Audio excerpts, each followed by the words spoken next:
5:05. We'll call the roll. Mr. Genoway. Here. Mr. Crandall. Here. Mr. Mahoney. Here. Simcoe here. Could we rise for the Pledge of Allegiance? I pledge allegiance to the flag of the United States of America and to the republic for which it stands, one nation, under God, indivisible, with liberty and justice for all. First item on the agenda is the March 15th regular meeting minutes. March 5th, I'm sorry. March 5th regular meeting. I'll move approval of those minutes. Second? Mr. Genoway. Yes. Mr. Mahoney. Yes. Mr. Crandall. Yes.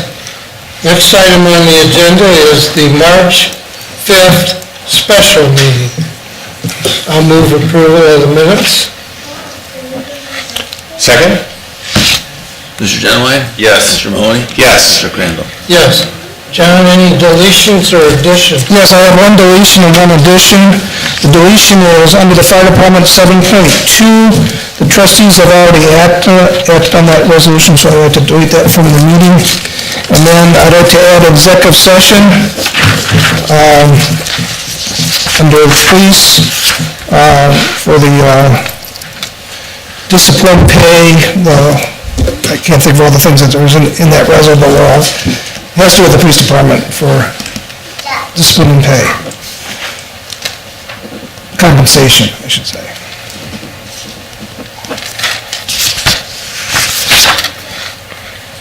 Okay, thank you. Do we have anyone? No one signed in for regular meeting? All right. We'll move to the fire department.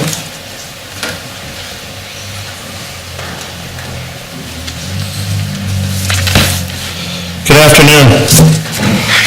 These are moments that make fire chiefs really proud.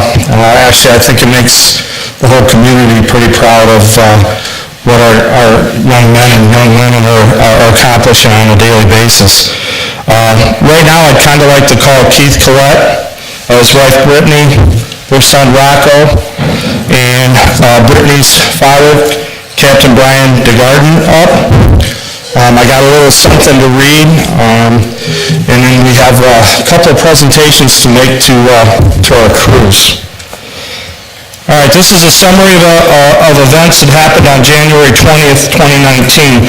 At approximately 16:49, Engine 61 was dispatched for an initial report of an ill person at Chelsea Place Apartments. Dispatchers were still on the line with the caller and informed responding units that the male patient at that location had passed out. On arrival, they were met at the front door by the patient's wife.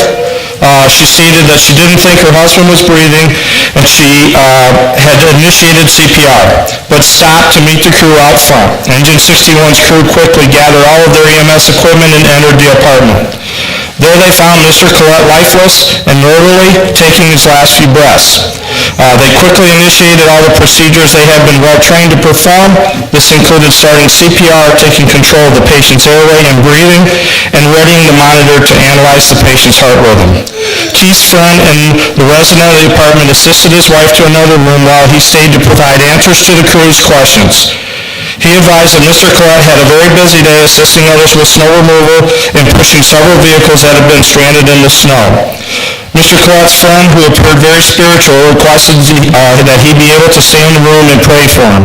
The lieutenant in charge, which is Lieutenant Bennett, not only allowed it, but encouraged him to come kneel right next to him at Mr. Collette's head, so that Mr. Collette could hear the prayers being said for him. After they completed the required 2 minutes of CPR, they checked the monitor and determined that the patient was in ventricular fibrillation. They quickly delivered an electronic shock to his heart and immediately returned to performing CPR for an additional 2 minutes as they were taught. While waiting that 2 minutes to pass for the next time they would be evaluate the heart rhythm, several additional actions took place. Life Squad 6 arrived, staffed also with Savannah Township fire paramedics, and the focus turned toward airway management and IV access. Station 63 and the crew led by Lieutenant Sandiford also were requested in the event that additional resuscitation required or if help was needed to move the patient for transport. After a 2-minute check, it was found that the patient had a heart rhythm on the monitor and a corresponding pulse. Shortly after that, Mr. Collette began to show signs of attempting to breathe on his own with purposeful movement in his arms. By protocol, additional medications were administered to sedate Mr. Collette to assist him in resting and allow his body to begin to recover. Mr. Collette was then packaged for transport and moved to the life squad. Mr. Collette continued to show improvement during transport, and care was handed over to the emergency room staff, which was at St. Anne's Hospital. The crews left Mr. Collette that day feeling confident they had helped someone that had helped so many others that day, and that their teamwork assisted with the prayers of his family and friends had given Mr. Collette another chance to live his life and be there for his family and friends who obviously cared greatly for him. This, once again, is another example of how well-trained and equipped emergency crews are able to achieve the best outcome of someone's worst day. Now, I would like to call up Captain Dujardin and let him say a couple words. Thanks, Chief. Hi, my name is Brian DeGard. I'm a captain on Truck 23 in Cleveland. You're probably wondering what's a Cleveland guy doing here? So the connection is Keith's my son-in-law and my daughter, his wife. So I'll give you a little backstory of what we went through prior to your crews coming to their friends' house, Keith and Bree, or Roe and Bree. I was working that day on the A shift, and Brittany called and basically said he's down, and I'm trying to figure out, well, who's down? Is it the grandson? I don't know who's down. So she's finally said, Keith, and I go, all right, is he breathing? He's not breathing. I think I heard you say, well, he's turning blue. Thank God you were there to help him. To move a 200-pound man is not an easy feat for anyone. If you have a fireman go down in a fire, it takes 6 guys to get that fireman out. So luckily he was there to get Keith down to the floor, and I said, in my head I'm thinking, man, I don't instruct this a lot, and I've done it hundreds of times. I'm going, all right, compressions. Compressions is what we do now. It's 100 beats a minute, so start with the compressions, start pressing that chest 2 inches down, and you're gonna fly. And I know you guys, I don't know if you do compressions yourself or you have the machine, but you start compressions, and I've seen grown men, it looks like they've run a marathon by the time they're done. So she's a personal trainer. I said, I know she's strong enough and healthy enough to do it, so, and when Keith wakes up, that chest is gonna be hurting. So she starts, and I think she got to about 28 compressions, and your fire department showed up, Sylvania Township Fire Department. Now in my mind, I've been on the job 29 years. I'm on a hook and ladder that does 3,400 runs a year, and the engine does 3,200. So I've had a lot of experience. I've seen a lot of death. And I thought to myself, this is awesome response time. So if he has gone in cardiac arrest, he's got a chance here. So you guys went to work, the phone, for lack of a better term, went dead, and I am now pacing in the office. I'm 90 miles away, what am I gonna do? So she calls back, I tell my lieutenant, tell the chief, I gotta go. Get somebody in here. I think I was on our 6th run, and it was January 20th at 4:55 in the afternoon, somewhere around there. And it was cold. I don't know if you guys remember, that was a cold day. And I found out earlier, Keith was, as he has done in the past, these two are both missionaries. And wherever they go, they're involved in their community. They start youth programs. They're just great people. So after that, I raced out to Toledo, and he was in ICU. And things were bad at first, but got much better. And that was because of the efforts, the talent you guys have. You were total professionals. and your talents reach Cleveland, you never know who you're going to touch when you're out there. And it could be anyone in the world. But when it was all said and done, dust settled, they put Keith in hypothermic therapy. He came out of it, and I remember he said other things, but all I remember in my head was he was saying, "I'm 35 years old." And I was like, yeah, I know. And I described him to my fellow firefighters as, yeah, he looks like a professional athlete. I mean, this guy is not 400 pounds and sitting around with eating Cheetos, you know. So, but it is what it is. And I can't thank you enough that I contacted Chief Ram and said, there has to be some recognition, something. Most of you guys will say to me, it's our job. I know it's our job. But there are times you need to be recognized, so you know the good you've done. I don't know how many runs I've been on where you don't know what happened to that patient. I think one of the nurses from St. Anne's came up a few days before you were conscious, and they said that they met one of you guys in the gym, and you were asking, well, how's that 35-year-old doing? You know, and many times that's what it is. We get them to the hospital, and we don't know if they've survived or how it went.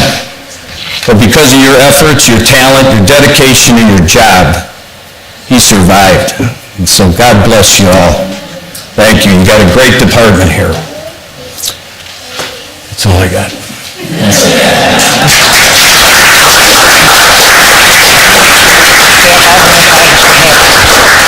What we'd like to do, if it's okay with the board, is we have some presentations to give, and Keith and Brittany asked if they can hand it to the guys, so I'm going to call them up individually, and then the family can hand that to them. Lieutenant Jeff Bennett.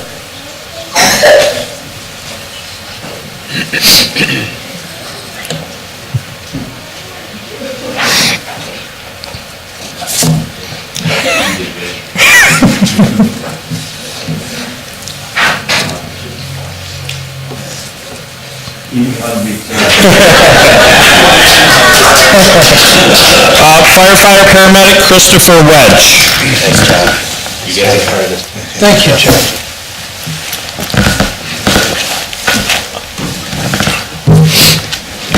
Lieutenant Bennett was also accompanied by firefighter paramedic Fred Riggs, firefighter paramedic Scott Perry, who neither could be here this evening. Firefighter paramedic Wedge was on the life squad. Congratulations. Thank you so much. Next we have firefighter paramedic Kyler Omi, who was also on life squad 6. Don't come to my house.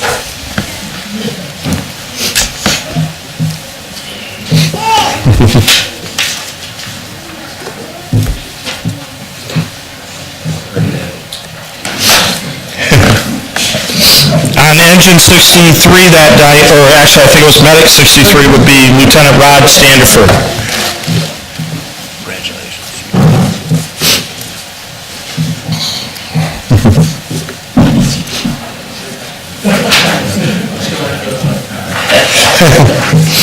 Firefighter paramedic Terry Detmer. Thank you so much. Thank you.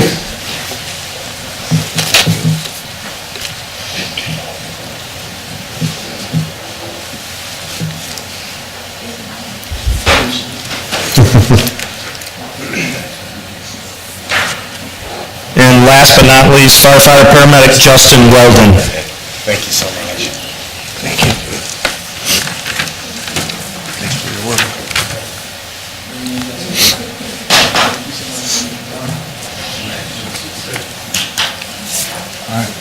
Thank you, Chief. Thank you.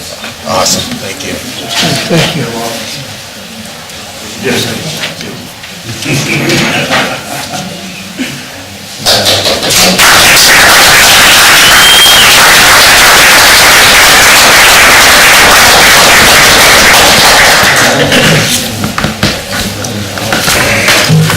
What a Give us a break, John.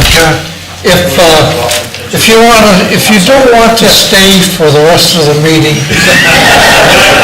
you're excused, but I think I can speak for the entire board. We know we have a great fire department, and it's nice to see the recognition We're still in a rebuilding process here. We'll get there, I'm convinced of that. In fact, I think we're there maybe right now, but I know we still need some equipment, so. But thank you so much for the recognition.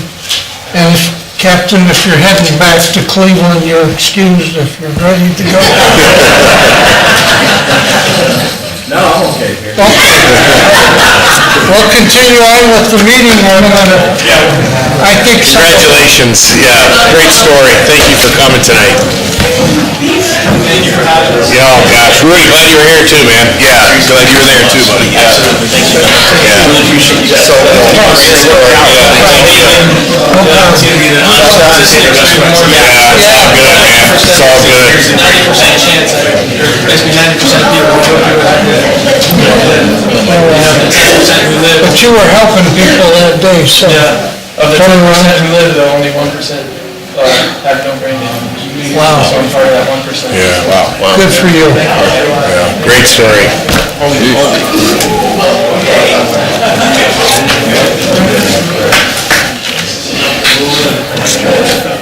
Next, I think the fiscal officer. Fiscal's got lots of things. Resolution 19-041, it's a transfer of appropriations, and basically we're moving money on auditor and treasurer fees. You know, we do have a lot of these resolutions that we got to get through at the beginning of the year to sometimes fund accounts.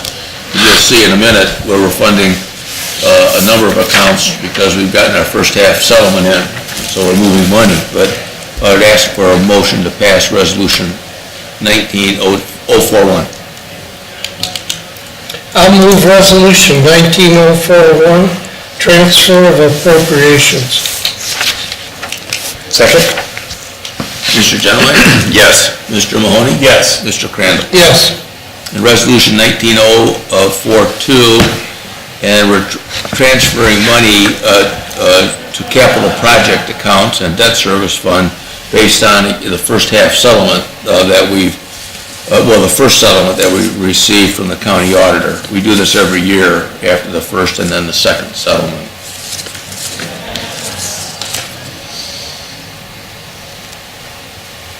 I'll offer resolution 19042, transfer of funds. Second. Mr. Genoway? Yes. Mr. Mahoney? Yes. Mr. Crandall? Yes. And resolution 19-043, and these are 43 here.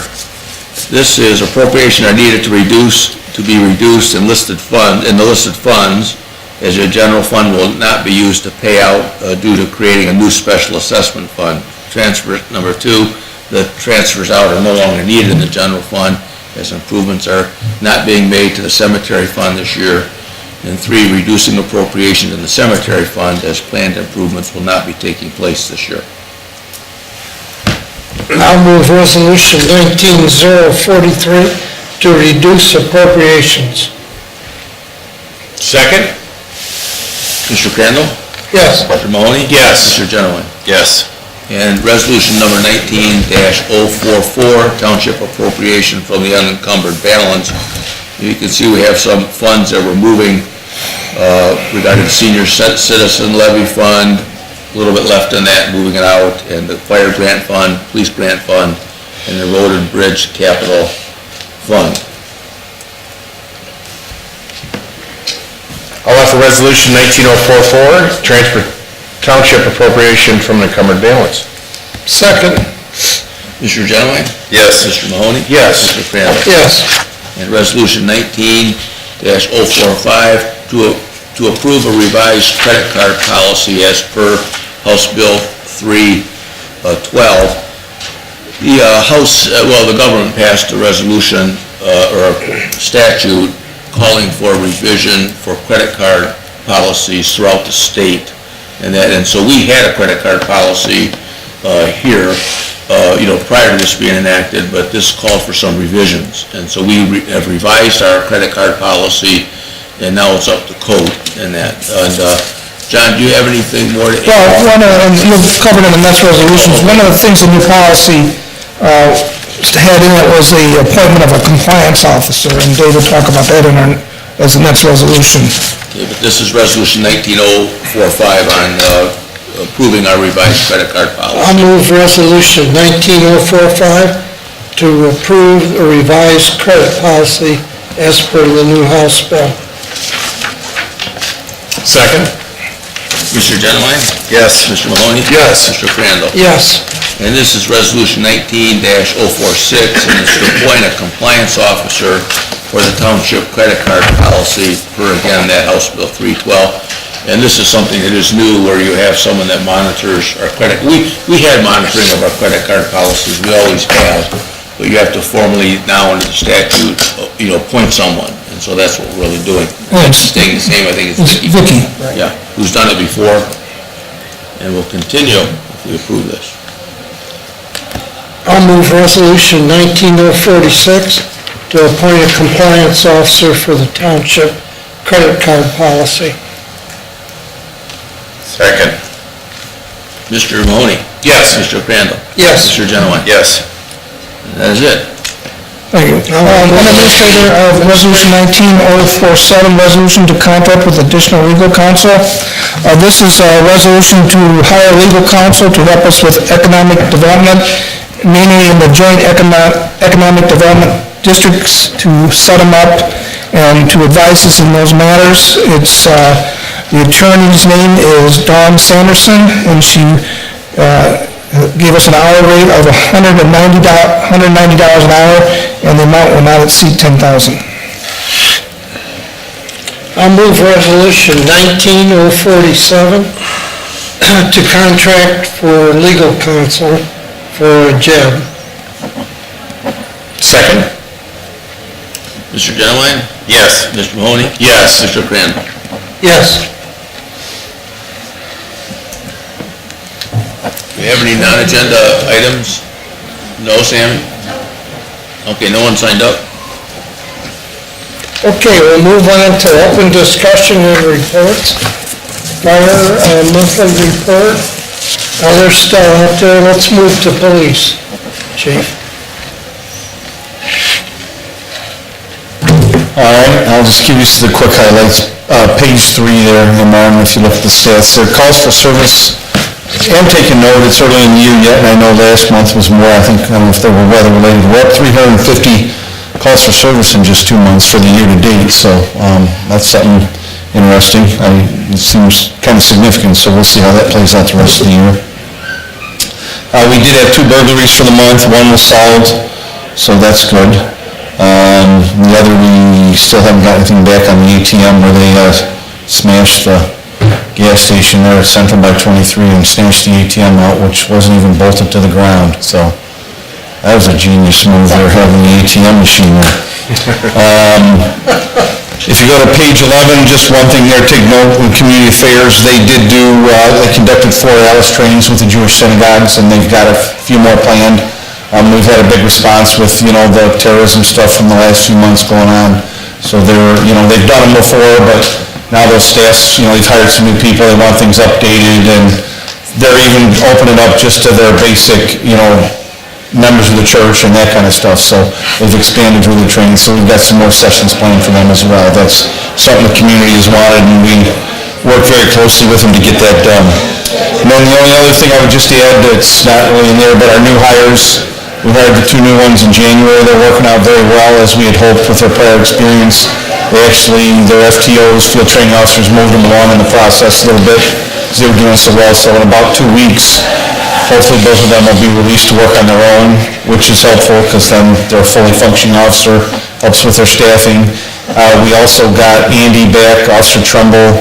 He was only here for maybe 2.5, 3 months when I first got here, and then he was gone for about 8.5 months on military leave, and he had just got off his field training, so, we weren't sure with that kind of a lag how he'd assimilate back, but he caught on real quick. We gave him a little, brief, mini FTO training in a week or so. He was back up to speed, so it's nice. We've got soon to have 3 more functioning officers. We got the one back, and then we just, hired Justin there, was that a week or 2 weeks ago when we swore him in, so he's just getting started, so we're looking good there. We're getting some bodies back, because we were short there for a while with the retirement, so that's it. Any questions?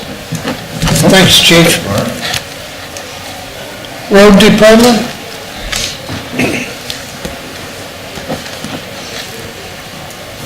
Good evening. We got the February report, Robert's not available, so just a few highlights would be the Willow Bend Estate. It's a detention pond that we cleaned out. A lot of trees, a lot of debris.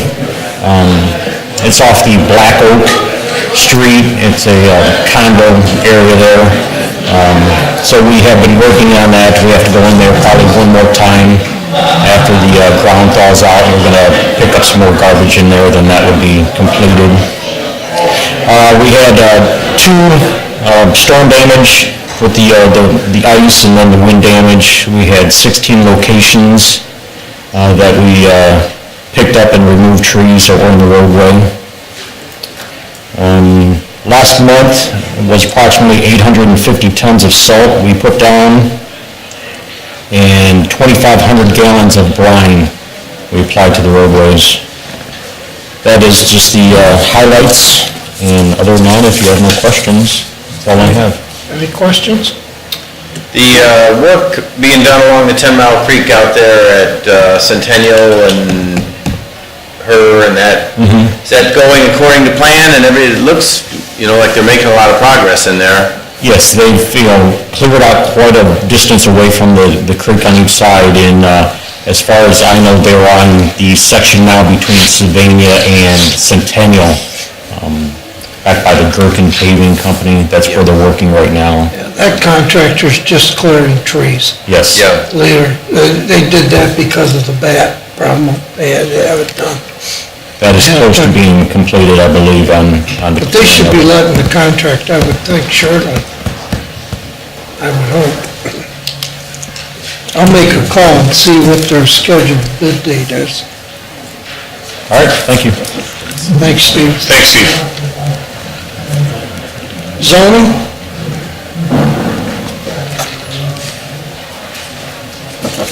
Good evening. Hi, Darrell. February report for zoning department.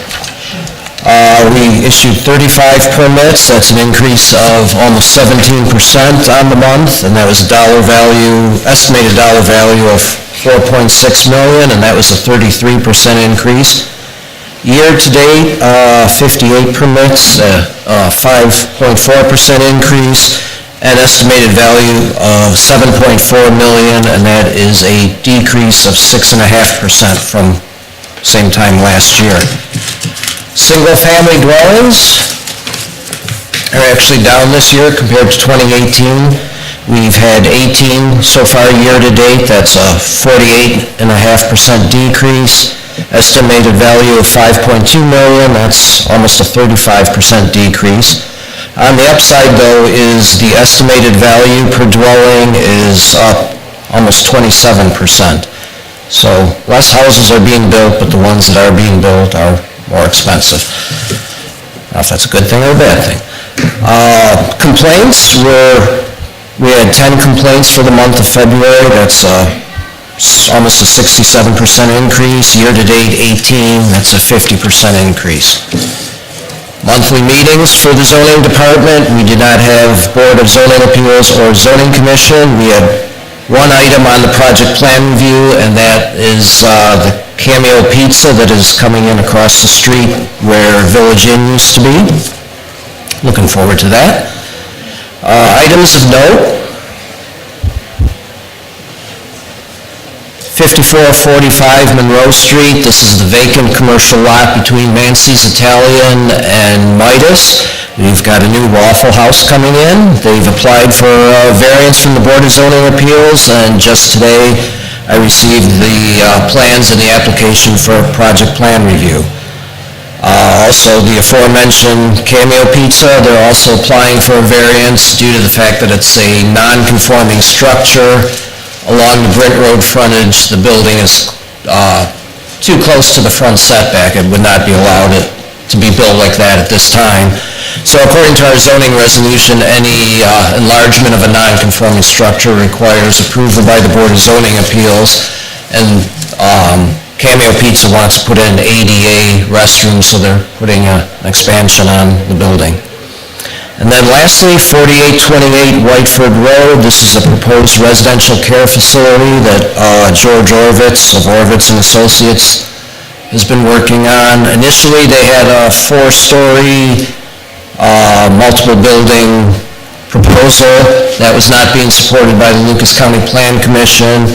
So since then, and a neighborhood meeting that George had with the neighbors, they've revised the plan. They're coming back with a 2-story building. He's going to do one more neighborhood meeting to work out any of the concerns with the neighbors and be submitting those new plans for conditional use. And that's all I have. Thanks, Darrell. Any questions for Darrell? Welcome back, Darrell. Thank you. It's good to be back. Okay, Fire Department.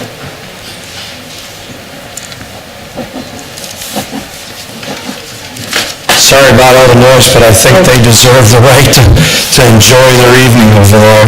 Sorry to interrupt it here. Monthly report, not a whole lot of real standout things. Page 2, there's a picture of a guy that's been here for 24 years, and it's kind of a scary picture, but I celebrated my 24th year of full-time a couple of weeks ago, but it was also my 38th year of being on the fire department, so I asked them not to put my picture, but they did anyhow. So page 3, incidents, transports by apparatus.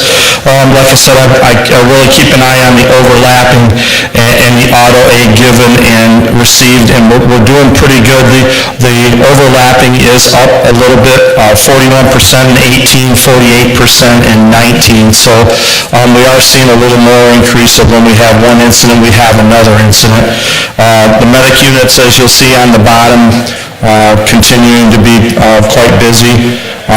We've actually been quite busy that we've even had to, this month, we'll see it in next month's report, we've had to rely even more on some private, and we've had some more mutual aid for ambulance because both our units were even out. We're picking up that many incidents. Page 5, community risk reduction. We continue to have tours and try to work as much as we can. Oh, I'm sorry, I missed that one. That's your chart, patient count per disposition, where they got what type of incidents we had and where they were transported. The next one is community risk reduction continues to stay busy. We're a little bit more busy in December, January, and February with some tours and working with some of the community things, trying to stay up, making sure that they know what we're capable of doing. And this was a group from Garden Toledo Group. I wasn't quite sure how that worked into the fire department, but I asked them if they knew how to pull weeds. We could use them a little bit, but I got a chuckle out of the whole group on that one. Next page, page 6 was fire training. We did work quite a bit on ice cold water rescue, policies and equipment, obviously with the bad weather we've been having. Also down towards the end, we had our biannual shift meetings. I try to meet with each one of the shifts a couple times a year. I also meet with the officers on each shift a couple times a year to make sure that we're all on the same page and we understand each other. Second to the last is an important one for me. Lieutenant Morris put together a training over at Versailles in the Woods. I'm sure you're all familiar with that facility. Sits off of Monroe Street in the 5700 block of Monroe Street. That's one of our facilities that's kind of on the verge. It's a little bit older. It's not sprinkled. So he put together a mock training day, and actually on page 7 you'll see some of the pictures. And like I said, I've been here for 38 years, and we've had some great training. That was probably some of the best training for our guys. Nobody had any pre-notions what they were going to do that day. He had it all set up. We dispatched it just like it was a regular fire there, and it went off like clockwork. And I have to praise Lieutenant Morris for taking the time and effort to step out of our comfort zone and go into a facility that there's people living there. He got a hold of the owners and everything. They allowed us to close off part of the building, and we actually, the guys that you'll see the guys on the right there, they actually did search and rescue on the third floor, and the guys on the left are actually laddering the building. We used the tiller truck to see exactly how far in that structure we could get the ladder truck in there, so awesome. Just, I mean, like I said, I can't say enough about Lieutenant Morris's efforts for that. Page 8 was our overtime. We had our overtimes averaging in the 300s, but if you look under general staffing, I had a couple of things that went on. We had a little bit of TEMS training, but we also, our new Clint went to Cleveland to have the mounting brackets and all that put on it, and I had to have one of our guys drive it over and drive it back. Obviously, I didn't want someone else driving it, so, and then the bad weather staffing, I staffed an engine for 12 hours so that if we had the runs overlapped, we had enough people on duty for that day, so. And then page 9 was a thank you. Obviously, I'm not going to read it to you, but it was a 90-year-old young lady that had some pain, and the guys went a little over and above the call of duty. If I'm not mistaken, when her husband called, I think they even put her groceries away for her that day. So, but just the things the guys are doing, so that's all I got. Any questions for the chief? All right, thanks, I fellas. think your previous recognition there shows the importance of the training. Oh, absolutely, John. And the response time. I mean, listen to the captain, if we were looking at 7-8 minutes of response time, I don't know if that young man, I mean, he could be alive, but, to be able to walk out of the ER after being in complete cardiac arrest with full neurologic intact is less than 1% usually. What he was telling you. Yeah, amazing.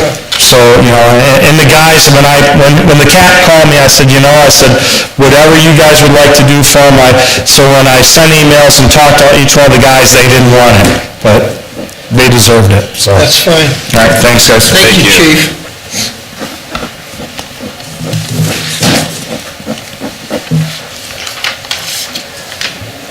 I'd like to make a motion to adjourn. No, wait a minute, we have an executive session. Oh, executive session. Because he just added it. No, I added. Oh, that's the only thing we have.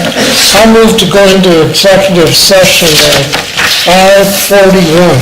For police compensation. Second. Police compensation. Mr. Genoway? Yes. Mr. Mahoney? Yes. Mr. Crandall? Yes, Where is it? Yeah. I'll move to come out of executive session at 5:55. Second. With, no action taken, right? No action. Okay. I'll call the roll. Mr. Genoway? Yes. Mr. Mahoney? Yes. Mr. Crandall? Yes. I'll move to adjourn at 5:56. Second. Mr. Genoway? Yes. Mr. Mahoney? Yes. Mr. Crandall? Yes. We're adjourned.